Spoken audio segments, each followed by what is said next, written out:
Hello guys, কেমন আছো? আশা করি ভালো আছো। আর আমিও খুব ভালো আছি। আমি চলে আসলাম আজকে আমার দিদির বাড়ি, কারণ আমরা আজকে ছোট্টখাটো একটা পিকনিক করতে যাব বর্তির বিলে। আমরা এখন বর্তির বিলে পৌঁছে গেছি। সামনে দেখলাম পেয়ারার দোকান রয়েছে, তো ভাবলাম একটু পেয়ারা মাখা নিয়ে নিই। এবার আমরা চলে আসলাম ঝিলে একটু নৌকা চড়ার জন্য। জায়গাটা খুব সুন্দর, চারদিকে সবুজ ঘেরা মাঠ, একদিকে ধান চাষ আর একদিকে সর্ষের ক্ষেত। পুরো আমার গ্রামের বাড়ির কথা মনে পড়ে যাচ্ছে।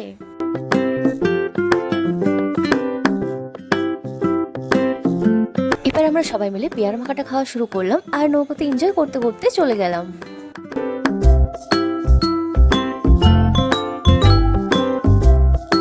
রাইস আর হচ্ছে চিকেন কারি আর স্যালাড আর কিছু আনি না।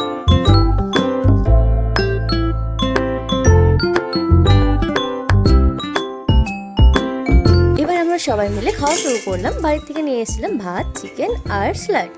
তো খাওয়া দাওয়া হয়ে গেলে এবার আমরা যাবো সর্ষের ক্ষেতের দিকে।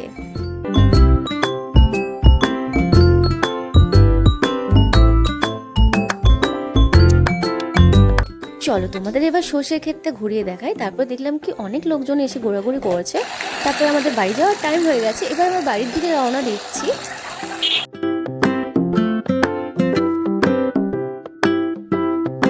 তো আমরা এখন বাড়ি চলে যাচ্ছি। চলো টাটা, বাই বাই, আবার দেখা হচ্ছে নেক্সট ব্লগে।